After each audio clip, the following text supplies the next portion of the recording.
Last video में हमने section 2 को कवर किया था।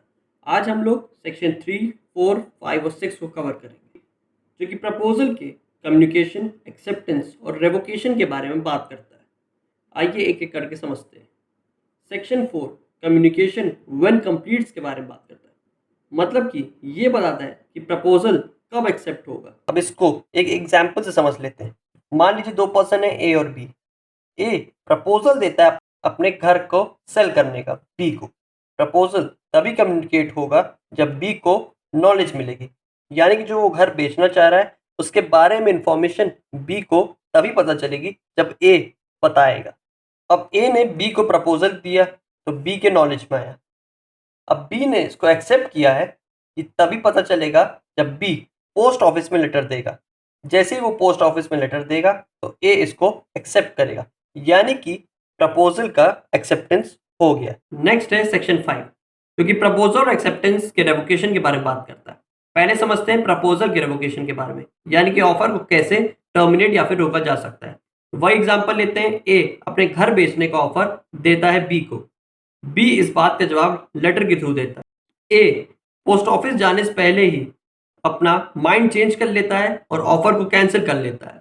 तो इससे प्रपोजल बाय रेवोकेशन हो गया, यानी कि ऑफर का टर्मिनेशन कर दिया गया है। अब एक्सेप्टेंस का रेवोकेशन कैसे किया जाता है, यानी कि एक्सेप्टेंस को कैसे रोका जा सकता है। वह एग्जांपल फिर से, ए अपना घर बेचता है बी को। ए ऑफर देता है अपना घर बेचने का बी को। बी इस बात का जवाब देता है पोस्ट ऑफिस के थ्रू। ए पोस्ट ऑफिस जाता है और बी की जो बात होती है वो ए के नॉलेज में आती है, जिसके थ्रू मान लिया जाता है कि वो ऑफर को एक्सेप्ट कर चुका है। लेकिन बाद में अगर वो फिर माइंड चेंज करता है, यानी कि एक्सेप्टेंस को रोकता है, ये मान लिया जाएगा कि वो अपने एक्सेप्टेंस को रेवोकेट कर रहा है। प्रपोजल को एक्सेप्ट कैसे किया जाएगा, जब वो एक्सेप्टर के कम्युनिकेशन में आएगा। और एक्सेप्टर का कम्युनिकेशन कैसे होगा, जब प्रपोजल के वो नॉलेज में आ जाएगा। और ऑफर को टर्मिनेट कैसे किया जाएगा, जब वो एक्सेप्टर के कम्युनिकेशन में आएगा। नेक्स्ट है सेक्शन 6, जो कि रेवोकेशन हाउ मेड के बारे में बात करता है। ये बात करता है 4 स्टेप्स के बारे में जिससे रेवोकेशन हो सकता है, यानी कि कॉन्ट्रैक्ट का टर्मिनेशन, यानी कि प्रपोजल का टर्मिनेशन किया जा सकता है। पहला है बाय नोटिस, जब प्रपोजर नोटिस के थ्रू एक्सेप्टर को ये बात कहता है कि मैं रेवोकेशन कर रहा हूँ। दूसरा लैप्स ऑफ टाइम, यानी कि जिस टाइम पीरियड के लिए प्रपोजल किया गया था वो टाइम पीरियड ही जा चुका है, तो उससे भी रेवोकेट हो जाएगा। तीसरा कंडीशन प्रेसिडेंट, यानी कि जो कंडीशन रखी गई थी प्रपोजल के टाइम वो फुलफिल हो ही नहीं पाई, तो उससे भी रेवोकेशन क्रिएट हो जाएगा। चौथा bye death and insanity of the parties, यानी कि जो प्रपोजल कर ही रहा है उसी की अचानक डेथ हो जाए तो भी प्रपोजल रेवोकेट किया जा सकता है, लेकिन सामने वाले को नॉलेज जरूर होनी चाहिए। अब नॉलेज शुड बी प्रेजेंट को एक एग्जांपल समझ लेते हैं। मान लीजिए दो पर्सन है, ए और बी। ए प्रपोजल भेजता है 1 तारीख को। ए की फिर मृत्यु हो जाती है 2 तारीख को। बी को इस बात की नॉलेज नहीं रहती। बी जो प्रपोजल ए के थ्रू आया रहता है उसका एक्सेप्टेंस करता है 3 तारीख को, लेकिन बी को नॉलेज होती है ए के डेथ के बारे में 4 तारीख। इस कंडीशन में प्रपोजल प्लस एक्सेप्टेंस रेवोकेबल नहीं है, क्योंकि उसको नॉलेज ही बाद में मिली है। अब एक केस लॉ को देखते हैं, जो कि रैम्सगेट विक्टोरिया होटल वर्सेस मॉन्टेफायर का। इसमें 2 पर्सन रहते हैं, ए और बी। ए बी को ऑफर करता है कुछ शेयर्स को।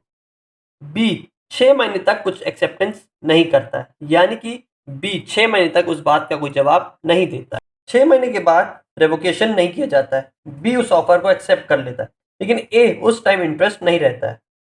बी फिर कोर्ट चला जाता है कॉन्ट्रैक्ट के ब्रीच को लेके। कोर्ट ने यहाँ पे एक पॉइंट को रखा गया, because of lapse of reasonable time proposal will automatically gate revoked. Court ने कहा कि जो टाइम प्रपोजल के लिए सेट किया गया है वो अब जा चुका है, तो इसमें ब्रीच ऑफ कॉन्ट्रैक्ट जैसा कुछ नहीं। Offer must be accepted within prescribed time period. If no specified time is prescribed then acceptance must be communicated with reasonable time. Offer prescribed time period में ही एक्सेप्ट किया जाएगा। जब कोई specified time period नहीं दिया गया है तब रीजनेबल टाइम में एक्सेप्टेंस किया जाएगा, यानी कि वो टाइम जो कि कॉन्ट्रैक्ट के अकॉर्डिंग प्रिस्क्राइब किया गया। सेक्शन 6 के एक केस लॉ का और देखते हैं, Alfred Scott Tank versus Muthurai Shetty का। Court held when an offer gives the offerer an option to accept within a fixed time period, it may be withdrawn even before the expiry of that period, unless there is some consideration for keeping upon. इसको एक example समझते हैं। A B को offer करता है कि वो bike को परचेज कर ले 6 महीने के अंदर। सेम ऑफर ए सी को भी देता है, भाई 6 महीने का टाइम पीरियड। लेकिन सी 4 महीने में ही रेडी हो जाता है और ए को वो ऑफर एक्सेप्ट कर लेता है। अब ए ने जो बी को ऑफर दिया था वो विड्रॉ हो गया, यानी कि प्रपोजल का टर्मिनेशन किसी भी टाइम हो सकता है, लेकिन एक्सेप्टेंस होने से पहले ही कर सकते हैं। जब एक बार एक्सेप्टेंस किया जा चुका है तो वो फिर रिजेक्ट यानी कि रेवोकेट नहीं किया जा सकता। तो ये था सेक्शन 6 का कंसेप्ट। आई होप सेक्शन 3, 4, 5 और 6 कॉन्ट्रैक्ट लॉ का आपको समझ आया। तो मिलते हैं नेक्स्ट वीडियो में।